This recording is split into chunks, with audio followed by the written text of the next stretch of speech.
ओम श्री मात्रे नमः। माँ ललिता का जो छठवां नाम है ललिता सहस्त्र नाम में, वो है उद्यत भानु सहस्त्राभा। यदि हम इसे जप नामावली में करेंगे तो ओम उद्यत भानु सहस्त्राभाय नमः। अब यहाँ पर जो माँ का स्वरूप है उसका वर्णन ऐसा किया गया है कि जो माँ के स्वरूप में तेज है वो किस तरह का है। जैसे कि हजार सूर्य जब उगते हैं तो जिस तरह की छवि बनती है वैसा है। तो उगते हुए सूर्य का जो रंग है वो होता है लाल, लोहित वर्ण होता है। तो यही जो है माँ का स्वरूप है, लाल रंग का। यदि हम ललिता सहस्त्र नाम के ध्यान श्लोक को देखें तो अरुणाम करुणा तरंगिताक्षीम धृत पाशांकुश पुष्प बाण चापाम अणिमादिभिरावृताम मयूखै रहमित्येव विभावये भवानीम। यहाँ पे जो शुरुआत हो रही है वही हो रही है अरुणाम से। अरुणा का मतलब होता है लाल रंग, लाल रंग की आभा। दूसरा ध्यान श्लोक अगर ले लें तो सिंदूरारूढ़ विग्रहाम, मतलब कि सिंदूर के समान रंग वाला जो है वो उनका स्वरूप है। यहाँ पर भी लाल रंग की ही विशेषता महत्ता आ रही है। तो जब माँ का ध्यान करेंगे तो मन में माँ की छवि फिर लाल रंग में बना करके चलेंगे। लाल रंग करुणा का भी प्रतीक है। तो जो उगता हुआ सूर्य है उसे तो फिर भी भक्त या साधक देख सकते हैं, क्योंकि जो भी रोशनी है, जो प्रकाश है, वो इस तरह से आंखों में चकाचौंध नहीं करता है। उसका जो ताप है वो नियंत्रण में होता है। तो माँ ललिता ने अपने स्वरूप को इस तरह से भक्तों के सामने रखा है कि भक्त उन पर एक तरह से ध्यान लगा सकते हैं। तो ये माँ की करुणा का ही तो एक उदाहरण है, और क्या है। भावनोपनिषद में कहा है लोहितम एतस्य सर्वस्य विमर्शः। इसका मतलब है कि जो लाल रंग है ये परा देवता का प्रतीक है, पराम्बिका का प्रतीक है, जो कि विमर्श शक्ति स्वयं है। और ये जो लाल रंग है ये अनुराग का द्योतक है। अनुराग, यहाँ पर अनुराग का मतलब है कि जो जीव के अंदर इच्छा होती है आत्मा को जानने की, समझने की, आत्मा के वास्तविक रूप को समझने की, जो जीव के अंदर एक तीव्र इच्छा है, उसे अनुराग कहते हैं। ये हमारे श्री विद्या के ज्ञान मार्ग में बात है। और ये एक तरह से ये सब गूढ़ बातें होती हैं जो कि फिर साधकों को धीरे धीरे समझ में आती हैं जैसे जैसे वो आगे बढ़ते हैं। तो लाल रंग इस बात का प्रतीक है कि जो हमारे अंदर अपने वास्तविक स्वरूप को जानने की इच्छा है, जो एक तरह से अविद्या को हटा करके विद्या को समझने की एक अंदर से इच्छा है।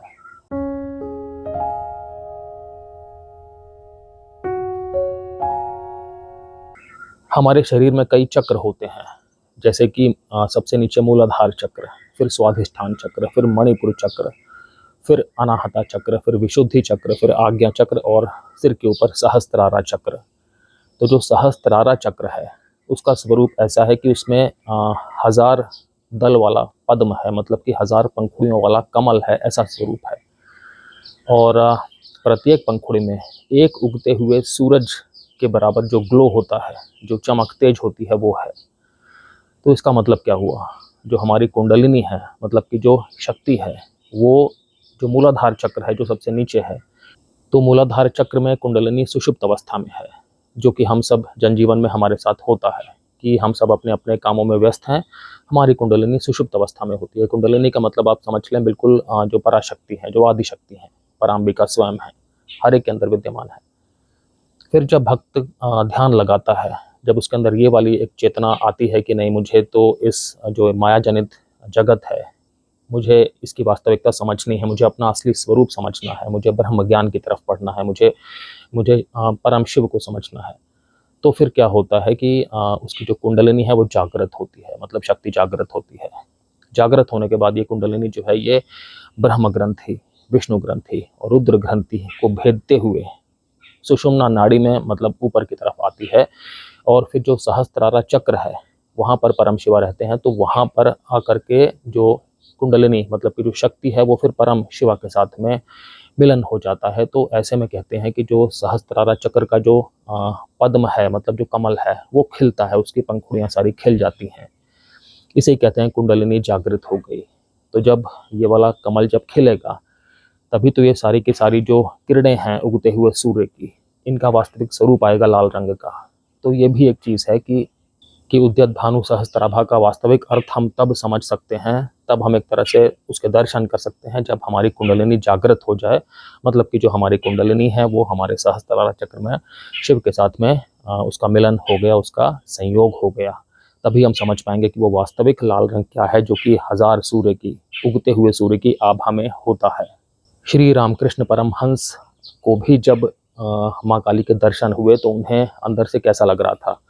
उन्हें अंदर से लग रहा था कि चारों तरफ से प्रकाश का सागर जो है वो उनकी तरफ आ रहा है, और उनकी जो खुद की चेतना है वो बिल्कुल उस सागर में ही बिल्कुल डूब रही है, मतलब कि उसके अंदर ही घुले जा रही है। यहाँ पर भी आप देखें कि प्रकाश का किस तरह से एक चित्रण है। उन्हें लग रहा था कि हर तरफ से बिल्कुल मतलब प्रकाश पुंज घनघोर सागर के रूप में उनकी तरफ आ रहा है, और वो उसमें उनकी चेतना उसमें डूबे जा रही है।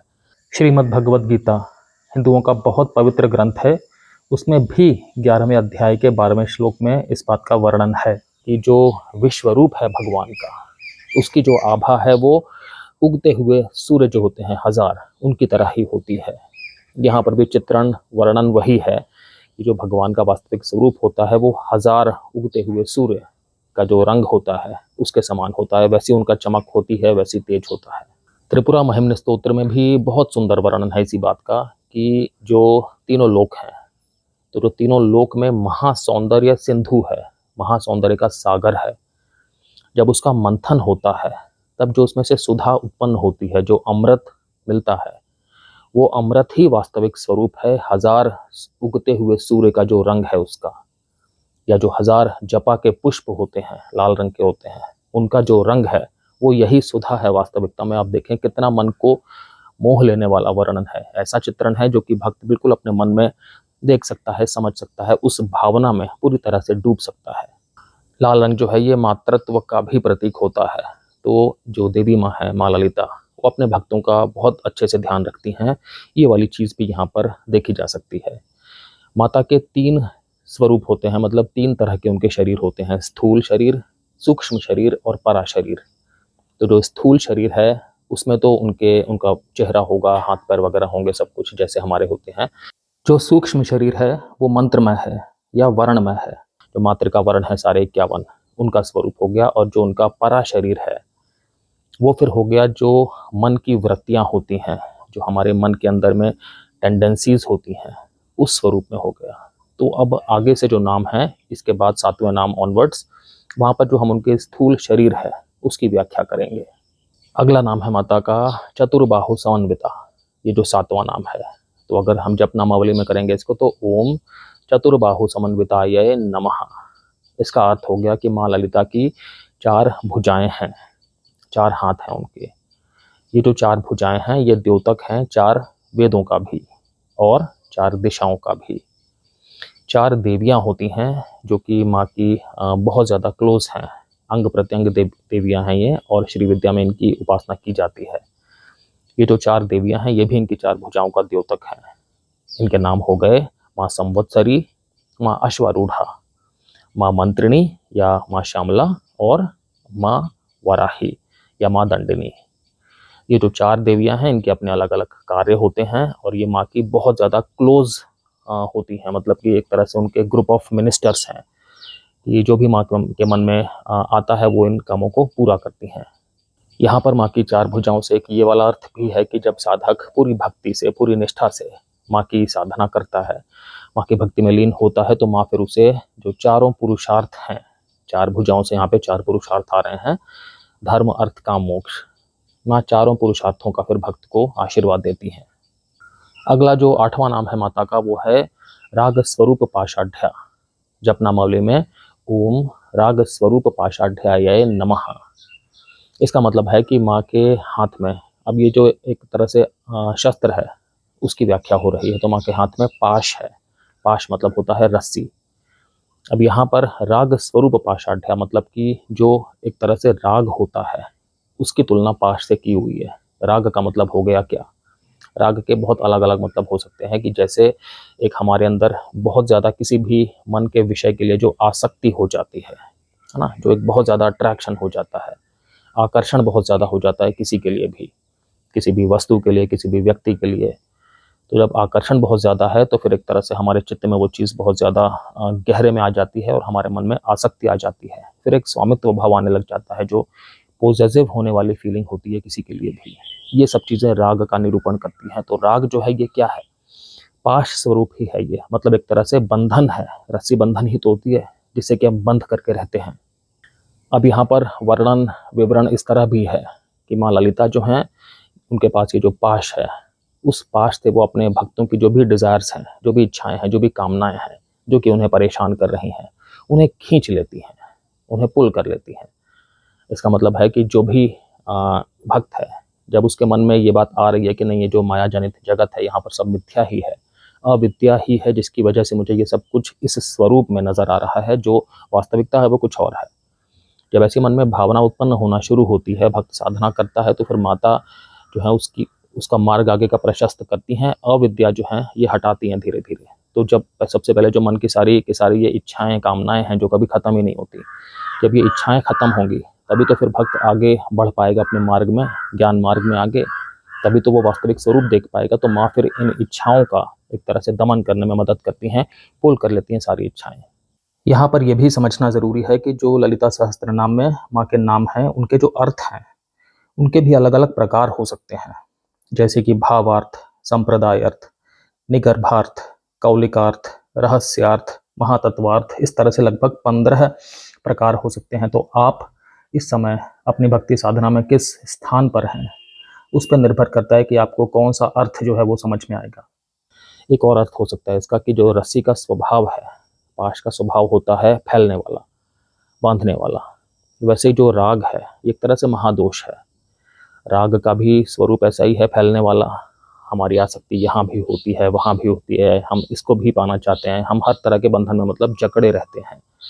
तो यहाँ पर माँ ने अपने हाथ में पाश को समेट करके ले रखा है। तो ये वाला भी यहाँ पर एक निष्कर्ष निकलता है कि हमें भी ये जो राग वाली भावना है, जिसका कि वास्तविक जो एक तरह से स्वभाव है वो फैलना है और बांधना है, मतलब कि हर जगह अपने आप को फैल करके और हमारे को बंधक बना लेना है, तो हमें उसे समेट कर रखना चाहिए। हमें जैसे माँ ने अपने हाथ में लेकर रखा हुआ है राग को, उसी तरह से हमें भी राग को जो है वो समेट करके रखना चाहिए, खुद को अपने आप को उसमें मतलब जकड़े नहीं रहने देना चाहिए। ये जो पाश है ये माँ ने अपने बाएं तरफ के नीचे वाले हाथ में, लोअर लेफ्ट हैंड में लिया हुआ है। ये जो अश्वारूढ़ा माँ हैं, शक्ति हैं, उनका भी द्योतक है। काम कला विलास में ये कहा गया है कि स्वयं को और मतलब अपनी आत्मा को अलग अलग भिन्न भिन्न मानना, ये अपने आप में बंधन है, ये अपने आप में इस का द्योतक है राग का। और राग जो है वो एक तरह से इच्छा शक्ति जो है उसका निरूपण करता है। अब जो माँ का नवा नाम है वो है क्रोधाकारांकुशोज्ज्वला। जप नामावली में ओम क्रोधाकारांकुशोज्ज्वलाय नमः। इसका मतलब है कि माँ के हाथ में अंकुश है, जो उनका लोअर राइट हैंड है, दाहिना नीचे वाला हाथ जो भुजा है, वहाँ पर उन्होंने अंकुश को लिया हुआ है। अंकुश यहाँ पे द्योतक किसका है? क्रोधाकारा, मतलब कि जो एक मन में हेट्रेड वाली भावना होती है, एक तरह से वैमनस्य वाली, द्वेष वाली भावना होती है, जो कि जो राग वाली भावना थी इसके पहले वाले नाम में, उसका विपरीत हो गई, उसका द्योतक है यहाँ पर अंकुश। और अंकुश का यहाँ पर यह भी मतलब है कि जो हमारी एक तरह से वर्डली नॉलेज होती है, जो हमारी जगत का जनरल ज्ञान होता है, तो उसका भी द्योतक यहाँ पर अंकुश है। अब इस नाम का यहाँ पर वास्तविक अर्थ क्या बनता है? यहाँ पर एक अर्थ ये है कि जो क्रोध वाली भावना है, जो ये वैमनस्य वाली, द्वेष वाली भावना है ना, ये अंकुश के समान बिल्कुल तीखी होती है, बिल्कुल कुटिल होती है। तो जो लोग हमेशा इस वाली भावना में ज़्यादा रहते हैं, वो फिर उनका स्वभाव भी फिर ऐसा ही हो जाता है, कुटिल, बिल्कुल कि चोट पहुंचाने वाला। तो यहाँ पर एक भावना ये आ रही है कि हमें अपनी इस तरह की भावना को अपने कंट्रोल में रखना चाहिए। जैसे माँ ने अपने हाथ में अंकुश लेकर के रखा है, तो अब उनके जैसा वो चाहेंगी उस तरह से ही वो अंकुश का इस्तेमाल करेंगी, अंकुश उनका इस्तेमाल नहीं कर सकता। उसी तरह से जो इस तरह की भावना होती है मन में, किसी से भी एक नफरत हो जाना, किसी को भी पसंद ना करना, द्वेष वाली भावना मन में आ जाना, जो कि राग वाली भावना का बिल्कुल विपरीत है। मैं फिर से बोलूँगा, राग का मतलब होता है कि किसी के लिए बहुत ज़्यादा आकर्षण हो जाना, आसक्ति हो जाना, बिल्कुल किसी में झुके रहना, मन में एक पॉजिटिव भावना हो जाना, स्वामित्व भाव आ जाना। उसका फिर विपरीत हो गया ये वाली भावना, द्वेष वाली, मन में द्वेष रखना। तो हमें मन में द्वेष वगैरह नहीं रखना चाहिए, हमारे हाथ में वो वाला कंट्रोल होना चाहिए। आप ये समझें कि जो पूरा का पूरा ये जगत विश्व है, ये इन्हीं दोनों भावनाओं से ही देखा जाए तो चल रहा है, बैलेंस है। बैलेंस मतलब कि ये दोनों भावनाएं जो हैं ये सर्वोपरि हैं। एक तरफ ये राग वाली भावना, एक तरफ ये द्वेष वाली भावना। तो अगर आप भी मन में देखेंगे तो पाएंगे कि सब कुछ इन्हीं के आसपास ही घूमता है। तो जो योगी है, जो मन में मतलब जो साधक है, जो ज्ञानी है, उसे क्या करना है? उसे ना इस छोर में जाना है, ना उसे उस छोर में जाना है, ना उसे बहुत ज़्यादा राग की तरफ बढ़ना है, ना उसे बहुत ज़्यादा द्वेष की तरफ बढ़ना है। उसे रहना है बिल्कुल इनके बीच में। ठीक है? जैसे आप समझें एक सिक्का है, तो सिक्के के दो अलग अलग पहलू होते हैं, तो एक पहलू राग है, एक पहलू द्वेष है। तो हमें क्या करना है? हमें इनके बीच में रहना है। मतलब हमें उस भावना को समझना है कि ये दोनों भावनाएं कैसे आपस में इंटरचेंजेबल हैं, कैसे आपस में बदल जाती हैं, जिसके लिए हमें कई बार बहुत ज़्यादा मन में प्रेम होता है, आकर्षण होता है, कई बार हमें मन में उसके लिए ही बहुत ज़्यादा द्वेष उत्पन्न हो जाता है। जब हम इस सत्य को समझ पाएंगे कि ये जो भावनाएं हैं ये माया जनित हैं और हमें ये बस बंधनों में ही बांध रही हैं, हमें बस ये कर्मों में ही और ज़्यादा अंदर की तरफ खींच रही हैं, जब हम ये सत्य समझ पाएंगे तो फिर हम इनके दोनों भावनाओं के बीच में रहेंगे। ना तो हम ज़्यादा इधर रहेंगे, ना ज़्यादा उधर रहेंगे। और बहुत ज़्यादा महत्व होता है ये जो बीच वाली चीज़ होती है, इस पर केंद्रित रहने का। जब भी कभी हम सांस लेते हैं और हम सांस निकालते हैं, तो जो उनके बीच का स्पॉट होता है, वो जो स्पॉट होता है वो ध्यान का स्पॉट होता है। यहाँ पर एक और विवरण है कि जब भी कोई भी व्यक्ति मदांध हो जाता है, जैसे कि हाथी है ना, जब हाथी बिल्कुल मदमस्त हो जाता है और आसपास हर तरफ विनाश करना शुरू कर देता है, तब महावत अंकुश का प्रयोग करके हाथी को रोकता है। उसी तरह से जब कोई भी व्यक्ति है जो मदांध हो गया, जब उसके अंदर की जो ये सारी नकारात्मक वृत्तियां हैं ये बहुत ज़्यादा बढ़ गई, कोई भी काम, क्रोध, लोभ, मोह, इस तरह वाली मद में आ गया बिल्कुल वो, और उसे नहीं पता कि अब वो जो कर रहा है वो कितना गलत है, और लेकिन वो किए जा रहा है क्योंकि वो तो मदांध है। ऐसे में फिर उस अंकुश का इस्तेमाल करना चाहिए हमें, ताकि हम उस अंकुश का इस्तेमाल करके जो हमारे अंदर ही एक तरह से हम बिल्कुल ही अस्त व्यस्त हो चुके हैं, हमें कुछ नहीं समझ में आ रहा, हम सिर्फ गलतियां कर रहे हैं, हम सिर्फ सब कुछ डैमेज कर रहे हैं, तो हम अपने आप को रोक पाएँ। मतलब मदांध हाथी को जो ये कंट्रोल करने के लिए अंकुश का इस्तेमाल है, ये हम अपने निजी जीवन में, अपने वास्तविक स्वभाव में कर पाएँ, जिससे कि हम ठीक मार्ग पर रह सकें। ये भी इसका एक विवरण है। यहाँ पर क्रोधाकार अंकुश के दो मतलब समझे जा सकते हैं। एक तो वो अंकुश जो क्रोध स्वरूपी है, दूसरा अंकुश जो क्रोध स्वरूपी भी है और जिसमें विषय ज्ञान भी है। मतलब कि वो क्रोध जिसे कि एक दिशा में आगे बढ़ना है। दिशा यहाँ पर क्या है कि जो भी मन में ये सब नकारात्मक वृत्तियां हैं, इनका जो है इन्हें हटाना है। इन्हें हटा करके मन को एक तरह से वैराग्य की तरफ लेकर के जाना है। मन के अंदर से ये सब जो आसक्तियां हैं ये नहीं होनी चाहिए मन के अंदर, कि मन बस डूबा हुआ है किसी भी एक भावना में, मन में बहुत ज़्यादा काम है, मतलब बहुत ज़्यादा इच्छाएं हैं, वासनाएं हैं, विषय हैं, ये नहीं होना चाहिए। बहुत ज़्यादा लोभ है, बहुत ज़्यादा मद है, बहुत ज़्यादा मोह है, इन सब चीज़ों को हमें इस अंकुश से नियंत्रण में करना है। जब नियंत्रण में करेंगे तभी हमारे अंदर फिर वैराग्य भावना आएगी, जो कि बहुत ज़्यादा ज़रूरी है। विवेक की भावना, वैराग्य की भावना योगी में बहुत ज़्यादा ज़रूरी है। जब ये वाली भावना आएगी तभी हम मुक्ति मार्ग में आगे बढ़ पाएंगे। जब भी हम कोई व्यक्ति या कोई वस्तु को देखते हैं तो हमारे मन में जो उसका नाम है, जो उसका स्वरूप है, जो उसका स्वभाव है, इन सब चीज़ों के बारे में जो हमारे मन में पुरानी वृत्तियां हैं, वो हमें एक तरह से एक मैसेज देती हैं, एक संदेश देती हैं। मतलब कि हमारा जो मस्तिष्क है वो संज्ञान लेता है, हमें पता लगता है कि ये जो है क्या है। उसी के हिसाब से फिर या तो हमारे अंदर राग पैदा होता है या द्वेष पैदा होता है।